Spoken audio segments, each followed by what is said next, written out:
just inappropriate things like that. Little.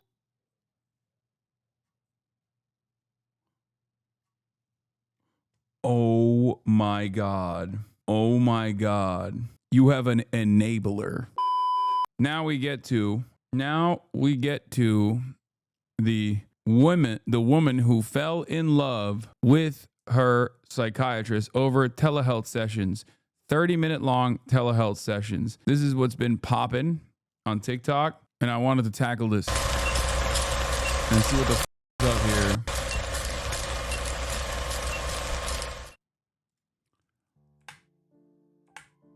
Well, hey y'all, welcome to Rachel Reed TV, and thank you for being here and tuning in to more. Welcome. Psychiatric enough to. Now let's get into the video. I fell in love with my psychiatrist, and he knew that, and he kept me for years as a patient until I was brave enough to leave him. I want to talk about it. Usually when I go on this app and I have a question, I have a bunch of videos that pop up, and I searched in love with my psychiatrist and nothing happened. So I would really like to discuss what happens when we fall in love with our mental health professionals, and most importantly, the fact that there are so many people, especially men, that are emotionally dead inside, that feel called to going into psychiatry and therapy so they don't have to feel their feelings, but they can feed off of the vulnerability of their mostly female patients. Okay, I'm confused. People immediately hit men. Are we automatically assuming that the dude, the licensed therapist, was actually grooming this lady, or what are we? I don't know anything about this, but I was just off the jump. I feel like this is, he knew that I was in love with him, but he kept me anyway, is like, that's a bit of a bold claim, because the claim you're making is like medical malpractice, and I don't know if that's I'm not going to immediately assume that that's exactly what took place here, What do you guys think? I fell in love with my psychiatrist, and he knew, and he kept me until I had the strength to leave after 4 years. Here it is, part 1. So I decided to go back on ADHD meds after many years of being off of them. I was on them in my early 20s to help me get through college, and then I went off of them because they just weren't, the side effects were too much over the benefits. But then in my late 20s, I read this book, Taking Charge of Adult ADHD, and it absolutely changed my life. For my fellow ADHDers, there's so many good things in here. And the biggest thing that I took away was that it's very important for ADHDers to be on meds. So I decided to make an appointment with a psychiatrist. I just Googled psychiatry in the city that I lived in, and I went with the first one that came up, and I got an appointment within a month. And then I booked a 90-minute intake, and I show up to the intake, and this man is my age, and I can't help but notice that he's pretty attractive. Okay. Flag on the play. First red flag. Okay, red flag alert. Red flag. I mean, the first red flag I didn't want to say because it was going to come across as inappropriate, but she does have the kooky lady glasses on. Okay, but I didn't want to say it because I was like, I don't want to shit on a victim or something. Okay. And then the second red flag was there's something a little off about it. I mean, she is doing a 50-part series on this. But now she's like, well, I'm gonna keep it $150. He's hot. My therapist was attractive. This psychiatrist. I fell in love with my psychiatrist, and he kept me anyway, part 2. So in this intake, I kind of clocked that he was attractive in my age, but when I tell you that I've had a lot of couch time in my life, a lot of therapy, I just went right into it. I trusted him enough, of course, why wouldn't I, to tell him about my childhood trauma, my daddy issues, if you will, what I had went through, all of the relationship trauma that I had. I was 6 months sober at this time, but like all of the drinking and substance use I used to do. And he just listened and nodded. And that's the thing about psychiatrists, is that they're good at pretending to listen. They can appear connected, but that doesn't mean that they're always connected. So I just felt really seen. And I also told him, I was like, look, I don't want to be on stimulant meds. So he listened to me and he put me on the non-stimulant ADHD med at the lowest dose just to figure out if it was going to work for me. I was in love with my psychiatrist and he kept me anyway, part 3. So I hadn't ever seen a psychiatrist before. When I was on meds in my early 20s, I only got meds from my primary care physician. So I didn't understand how psychiatry works. So because he was figuring out my med dose, I saw him every month and he just made me feel like I was his friend. He was really, really funny and cracked jokes. No, that's what? Like, that's not a red flag on the psychiatrist. That's a red flag on you. That's like the job of the what? He was like listening to all my concerns. I fell in love with my psychiatrist. He was listening to all of my concerns like a friend. It's really dumb, really messed up how I just kept telling him on and on about everything that was going on in my life. And he just kept listening intently, like it was his job or something. Like he literally was listening to me like it was his job. And told me he was impressed with my running that I would do. And yeah, so of course I loved the attention that I got from him. And it was in my 3rd session with him, because at this point we were all on Zoom, that I asked him, I said, hey, do you mind if I call you by your first name? And he's Pakistani, so I said his first name wrong. And he said, well, it's pronounced this, but yes, of course you can. And he seemed so smug and happy with himself.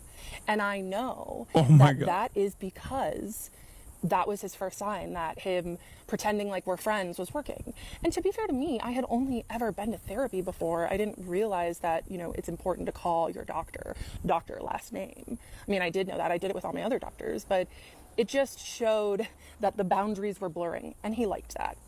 So from then on, from my 3rd session on, I started... Okay, you're making these inferences, you know what I mean? Like, what the... Wait, I'm gonna be honest. I know I make this point a lot, but the bar is so low for dudes. We still failed to clear it.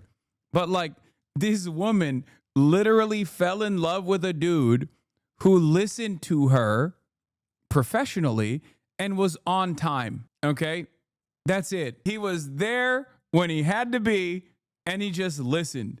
That's it. He didn't do anything extra so far. Calling him his first name. And then he just started turning up the volume on us being friendly.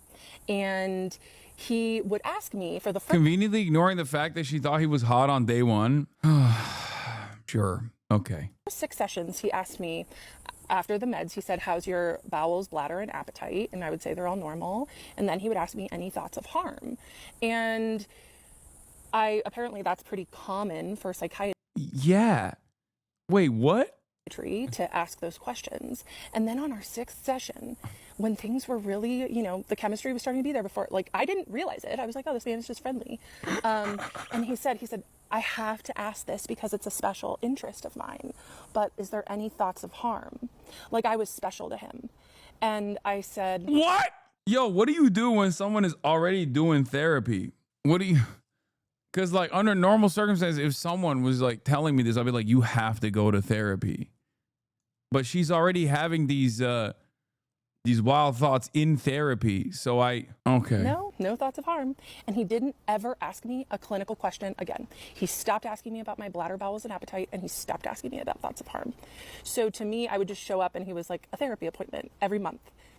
So I was seeing him every month and just gaining more and more respect for him because he would just tell me these little things about his successes and all of the cool things that he was doing in his life. And it made me fall for him, honestly. And he was really good at listening. And I mean, he's a Pisces, right? So of course he's going to be there. And No, it's because that's his job. Did I misunderstand? Because if she was describing this about like if she was describing this about, I don't know, the plumber, I'd be like, yeah, the plumber is throwing work your way, lady. Throw it back for the plumber. Okay? But it's crazy to say that about your psychiatrist. That's his job. You're paying him. The plumber is Capricorn. Patients wanting to pursue relationships with their therapist isn't actually uncommon. It's a problem. It's pretty much always recommended that the therapist refers the patient to a different therapist. Yeah. People were saying in the chat, we got a lot of psych majors and maybe even some therapists in the chat. They were saying it's called transference. Is that what it is? I don't know. Yeah, it's called season 1 of The Sopranos. And be able to go deep with my feelings, but that doesn't mean that he wasn't extracting from them. Anyway, so I would beg him to let me see him every week. Beg him, because my therapist at the time, he was fine. You know, he wasn't a predator, but he was fine. He just wasn't doing very much for me. And so... Yeah, okay. This is like red flag number 7 million. So she was already going to therapy with another therapist, but the other therapist wasn't, you know, she wasn't into the other therapist. So she was using her psychiatrist, probably even more than she's supposed to see him, for refilling her prescription, but she was using the session that she had with this dude, a telehealth session that she had with this dude, as almost therapy. But it wasn't even therapy, really. It was more so she was trying to this guy. Yo, so I Googled a therapist and have been falling in love with this guy for months. Turns out he started his Craigslist therapy business just before he took me on as a client. What? That therapist retired and I got a new therapist. And this new therapist, who is a 75-year-old woman with a PhD, she was pretty helpful. So I stopped asking my psychiatrist, begging, honestly, to be my therapist and let me see him more, right? Which also should have been a red flag. But then I started focusing on this therapist. However, I would tell the therapist how obsessed I was with my psychiatrist, and she didn't do anything about it. She just was interested. She also loved stories about my dating life, and yeah. Bro, she has smoke for every medical professional that's been around her. Like, she got the attitude of like, everyone's out to get me. She got the everyone's out to get me type attitude, you know what I'm saying? Where it's like, oh, all of these licensed medical professionals were just like really interested in my life. and they were wrong. They weren't like trying to do their job or anything. They were just like prying. Isn't that their job? Isn't that the job of your therapist? Like to pry? Am I wrong? I don't know. There's probably some people in the chat who are gonna be like, Hasan, you're being quite ableist here, but like, your job is to grift. You do well. Why are you falling for this and making a thing when it's fake? Why propagate this? We have enough right-wing bullshit. Hasan is a grifter, and you're all as brain dead as the people who watch 5 on the Fox. First of all, we are the people who watch 5 on the Fox. Or 5 on Fox. So we're double brain dead. Chatter, your job is a grift. You do it well. I'm a grift engineer. He said, yup. You're on Twitch, man. Go tune into another podcast. See what they're doing. You know what I mean? You're on Twitch. I've been live for 6 hours. First 30 minutes, I get into like some TikTok trend that's going on, that's like going viral. Some people try to have fun on Twitch. You just grift. Oh, well, okay. Well, go have fun somewhere else. You're like, dude, what? You're so stupid, dude. You're fucking grifting, dude. Okay. Well, go somewhere where they're not grifting, I guess. Go watch Asmongold. I'm an engineer of grifting. She also was getting supply from me in her own way, but that's for another part. So yeah, so I got a new therapist who actually helped me. She taught me CBT, EFT, all of these different modalities. And so I went back to just being okay with seeing Irfan once a month while he was giving me these little breadcrumbs of making me feel special, telling me about his professional achievements, telling me about how he's getting international recognition. And it worked. I was really impressed. I got a new therapist. I stopped begging my psychiatrist to see me weekly. And that is when the intermittent reinforcement started. Some sessions he'd be warm and kind and wonderful and let me in on little parts of his life and like be vulnerable with me or pretend. Other sessions, he would be cold and clinical and detached. And you know what that did? It made me work harder in our next sessions. It did. And it started the addiction that I had to him. 100%. And he knew exactly what he was doing. This man gives lectures on trauma and attachment theory. He used his psychiatric training to manipulate me and get me hooked. And guess what? It worked. In January, I don't get it. Like, why doesn't she just lie? How do people listen to this story and ask for his name as if he's done anything wrong up to this point? Because, like, so far we're on like part 6 or something, and she is just lying. No, I don't even think she's lying. Like, I think this is just her own twisted mind making a mountain out of a molehill. Like, she's almost brutally honest and just kind of delusional, if that makes sense. You know what I mean? It's just, she's basically saying my perception of this thing that didn't happen actually is the correct interpretation of events. And she's not even like it's more so just an embarrassing thing for her, really, so far, rather than just straight up, I don't know, making up about this like fake therapy session. Of 2024, I was hit by a car turning left as I was going through a green light. And it was the night before my next appointment with my psychiatrist. So I was like, okay, I'll still be able to go to my appointment on Zoom. I'm okay. But I did make an appointment with an urgent care the next day just to get checked out. I had bruising on my abdomen and a perforated eardrum. And the provider at the urgent care said, I do not feel comfortable treating you. You need to seek emergency care now. You may be internally bleeding. But it was 11 o'clock in the morning and my appointment with my psychiatrist was at 2. So I decided that I was going to wait so I could see my psychiatrist and not have to reschedule because I was looking forward to my appointment with him so much. I look back at that time and I'm just like, oh my God, I put my own life under seeing him. I was fully addicted to him at this point. And you know what happened is that I showed up and I told him that I may be internally bleeding and he didn't stop the appointment. He didn't say, you need to take care of yourself, go get emergency care now. He let me continue and just tell him about how much I loved him and how grateful I was for him. Because that was really what most of our appointments were, is me just like pouring myself out because he was so good at the intermittent reinforcement. Yeah, I got some warmth from him that appointment. So that was January 2023. And I also told my therapist about this. She said nothing. After I risked my life to see him. Okay, that also, see, this is what I mean. This is what I mean. This is what I mean. This is what I mean. Right as you're about to get to a point where you're like, maybe the guy's up, she just ruins her own point by being like, and I told my other therapist about this, and she basically said it was nothing, implying that not one, but 2 licensed professional people who are offering her medical help basically just were like, yeah, it's fine. It's all good. Unless they were in cahoots. I guess she had the worst luck with therapists, I think. A lot of women are not believed in the medical industry. Oh my God. This is why I always find it dangerous to watch shit like this, because sometimes there's always a long-term community subscriber that goes, no, I'm just the exact same kind of crazy as this person is, and you're a piece of shit. What you're describing is not wrong. You're just slamming it into a situation where it doesn't fit. I'm still on the fence, to be clear. Okay, dude. It's kind of funny because like she's not even doing a good job, I think, presenting herself as like a pure victim in this situation. I don't know. I feel like she's just like, when I first came in, I didn't think I was gonna possibly side with the faceless, lifeless possible psychiatrist that's like, I guess, kind of giving her therapy, even though he is he's just prescribing her and re-prescribing her medication. I'm telling you, the psychiatrist is ChatGPT. It has to be. That's when he really started turning up the intimacy in our appointments. However, he was really smart and knew the professional lines like the back of his hand.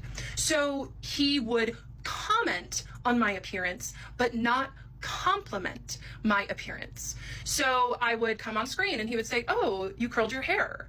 Or I would come on screen and he would say, "Oh, you're wearing glasses." And of course I felt seen and excited that he was noticing these things about me. Bro, do you see what I mean? Like, she could have just lied there. We wouldn't know. We don't know who the psychiatrist is. She could have just been like, he kept flirting with me. Instead, she's like, he was doing small talk and I took it as flirtation. Do you understand what I'm saying? Like, she is not making a convincing case for herself. Like, it's just very difficult for me to look at this situation and be like how are you such an unreliable narrator of your own story when you're describing your victimhood? We don't even know the other side, and it's like you're still doing such a bad job that you're like, that doesn't seem like anything crazy. Like, that doesn't seem like something happened there. It seems like that was just small talk. I don't know. I didn't realize at this time that he had feelings for me too. I thought I was holding them all by myself. So I was so excited when he noticed my glasses that I ran and showed him my other pair, and he said, "I prefer turtle shell glasses." So even though I usually wear contacts, I'm wearing these turtle shell glasses in these videos because just in case he sees them ever, he'll see me in his favorite glasses. He did tell me he likes the turtle shell. Anyway, it was just inappropriate things like that. Little.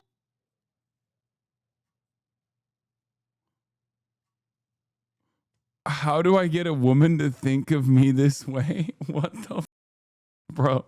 You do not want this, chatter. Are you out of your mind? It's just, yeah, be a Pisces, chatter. Teeny things that he let me in. And all this time, my best friend is an emergency medicine physician. And she told me, she said, "Kendra, one of these days, your psychiatrist," she would use his name, "is going to say, 'I can't be your doctor anymore. I want to be with you. I want to be with you so bad. I can't be your doctor. I'll see you in 2 Oh my God. Oh my God. You have an enabler. years." So my best friend, who's a doctor, she picks up on stuff like that. So even she knew that our relationship was crossing boundaries and getting weird, but that became my dream, was for my psychiatrist. I almost do this. If only she was racist. Perfect woman. The black Chad. Y'all are stupid, dude. Actually. To do that. And I told him about Brianna saying that, my best friend, who's the emergency medical doc. I told him that she would tell me that, and he just would be silent. He didn't disagree, but he didn't agree, and that was weaponized. Okay, from this point on, he should have just been like, dude, okay, you need a different therapist. Like, that's crazy. Like, even outside of the ethical, violation here, okay, as a licensed medical professional, it's also annoying. Why would you want to deal with that? I guess maybe because he's like not a therapist and he's just like, whatever, I'm just signing off your goddamn medication and you just chirp at me for like 10 minutes or 30 minutes.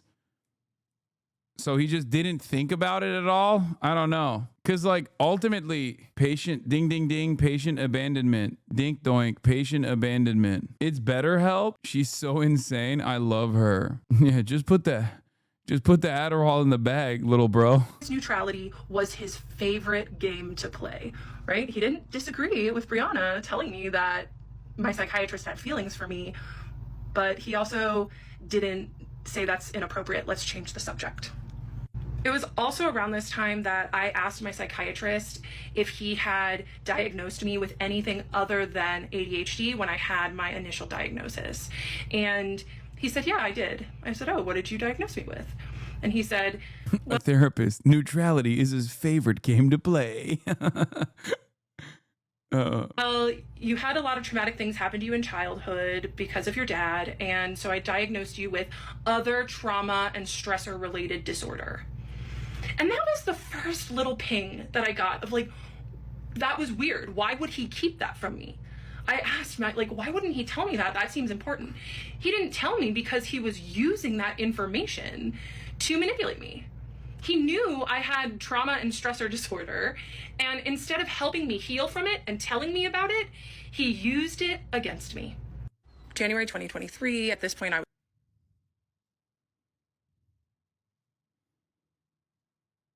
I diagnosed you with being the love of my life.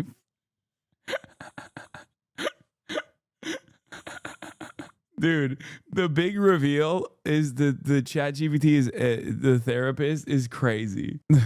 The big reveal in all of this is that it's actually just a chatbot that she fell in love with and is making it everybody else's problem. Was full-blown obsessed with my psychiatrist, and my therapist wasn't helping me. My psychiatrist wasn't helping me. He was feeding it.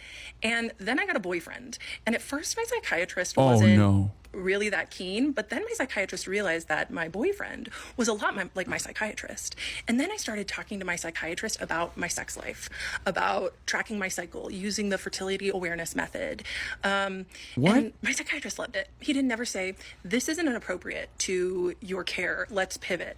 Oh, he just let me talk and talk and talk about my sex life. And I didn't get too deep, but about a year and a half in, and I would send my psychiatrist these emails just about how much I liked him and how I was so grateful for him, and put in a bunch of heart emoji. Okay, now I know this psychiatrist was bad. This woman has so much more going on than what he diagnosed her with. Another thing that I also noticed is that the only party that's like throwing stuff in this direction, by her own admission, is her. The psychiatrist never does anything. Like, this is part 7. We're 60 minutes in. I've yet to see one thing that he has done that even remotely entertains her delusions. He's just not engaging. I feel like he's like, my job is to prescribe you your medication. And also, I need to know if you're, if you're healthy. As this is a part of my job, which includes like, normal cycles and things of that nature. Listen to women. Yeah, bro. Turns out that's also problematic. Okay. Maybe you can listen too intently and then oops, turns out I fell in love with my psychiatrist. Okay. That's what he did. He listened, but he listened too much. And this is really when he should have transferred my care, but he waited. He liked what I gave him too much. And so even though my boyfriend did not meet my needs, my psychiatrist and my therapist both were like, you have to stay with him. There's nothing wrong with him not meeting your needs. I'm like, okay. And my psychiatrist was like, he's perfect. Don't get wrong with him. And what was perfect about him was he wasn't meeting my needs. So I was still coming to my psychiatrist looking for emotional validation, which he would drip to me slowly. What?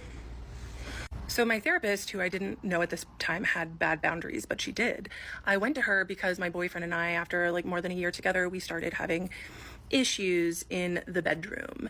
And so I went to my therapist and she asked me, what does your psychiatrist think about? Yo, she's so messy. She is just, everybody involved is a problem. Psychiatrist is like, please, I'm so glad you finally found someone who's putting up with your shit. Please. I've noticed that you actively stopped saying wild stuff. This is great. Stick with the guy all the way, as long as it goes. Please be nice to her. Oh my God.